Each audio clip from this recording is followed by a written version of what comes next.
টাকার উপরে তার সম্পদ বেরিয়ে পড়েছে। একদিনে টাকাতে 4টি ফ্ল্যাট কিনেছেন। এটাকে আশা করা যায়? তিনি টাকা কোথেকে পেলেন? এই টাকা আমাদের টাকা। আজকে আওয়ামী লীগ বলছে তাদেরকে তারা শেল্টার দিবেন না। আরে বাবা, শেল্টার তুমি দাও কেন? যেদিন তুমি তাদেরকে সেনা প্রধান বানিয়েছো, পুলিশ প্রধান বানিয়েছো, তখনই তো আমেরিকা তাদের বিরুদ্ধে স্যাংশন দিয়েছিল। চোর দেখেই তো স্যাংশন দিয়েছিল, ডাকাত দেখেই তো স্যাংশন দিয়েছিল। সেই দিন তুমি তোমার ক্ষমতাকে পাকাভুক্ত করার জন্য তাদেরকে পুলিশ প্রধান, সেনা প্রধান বানিয়েছিলে। এখন দেখতেছো বেকায়দা আমেরিকা কইতেছে না এই চোরদেরকে আর তাদের দেশে যেতে দিবে না। এখন তোমরা বলতেছো তাদেরকে শেল্টার দিবে না। এইটা কিন্তু ঠিক না।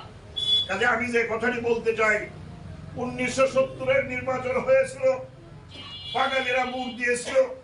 সেই দিন আইয়ুব সেরে ইয়াহিয়া ক্ষমতা ছাড়ে নাই বিদায়।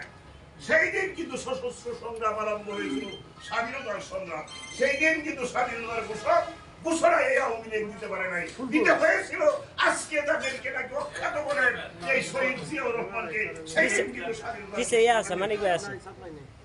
1975 সালে শেখ পরিবারের মৃত্যুর পর দেশ যখন অচল অবস্থা হয়ে গিয়েছিল, তখনও কিন্তু এই জিয়াউর রহমান সাহেব হাল ধরেছিলেন। এবং এই গণতন্ত্রের কথা, বহুদলীয় গণতন্ত্র, আজকে যে আওয়ামী লীগ করে তাদের দলকে সেদিন কিন্তু দিয়েছিল গণতন্ত্র, দিয়েছিল কথা বলার জন্য, সেটাই ছিল কিন্তু শহীদ জিয়াউর রহমান। কাজেই জিয়াউর রহমানকে যতবার আপনারা মনে করেন, এতবার যদি ঘরে বই আল্লাহ আল্লাহ করতে আওয়ামী লীগের বাইরা, তাইলে কিন্তু ওলি হয়ে যেতেন, এতে কোনো সন্দেহ নাই।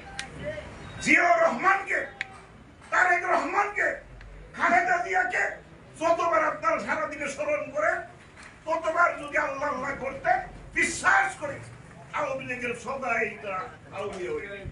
কিন্তু সেইটা না করে আপনারা যতভাবেই বলেন না কেন, জিয়াউর রহমানের নাম আমাদের দিল থেকে, আমাদের অন্তর থেকে আপনারা বুঝতে পারবেন না। সময় এসে গেছে, ইমানটাকে শক্ত রাখুন। আমি বিশ্বাস করি এই জালিমের পতন হবে। তবে আমাদের মধ্যে যদি আমরা ইমানদার না হই, তাইলে কিন্তু পতন হবে না। এই যে আজকে যারা আসছে, তারা তো জানেন যে পুলিশ পিড়াইতে পারে, আওয়ামী লীগের গুন্ডা বাহিনীর ধরতে পারে, ছাত্রলীগ পিড়াইতে পারে, যুবলীগ পিড়াইতে পারে। এইগুলো মাথার দিয়ে এই তো আসছেন নাকি? আমরা যেহেতু ইমানদার, আগামী দিনের আন্দোলন আমরা জিতবই, জিতবই, জিতবই।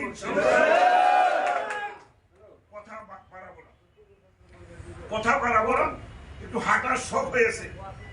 তবে আমি একটা কথা বলি, অনুরোধ, আমরা প্রত্যেকেই ভাই ভাই না, পুরা বলার ভাই কিনা? আমরা কাউকে, কেউ কাউকে রাস্তায় রেখে কেউ যাব না। কথা ঠিক আছে? যেহেতু নিয়োগটা করছি রাস্তায় বেরোনোর জন্য, আসুন আমরা সবাই 2টা কাতার ধরবো, লাইন করবো, কেউ কেউ আগে যাইতে পারবেন না। নেতৃবৃন্দের প্রতি নির্দেশ এবং অনুরোধ, পিছনে থাকবে।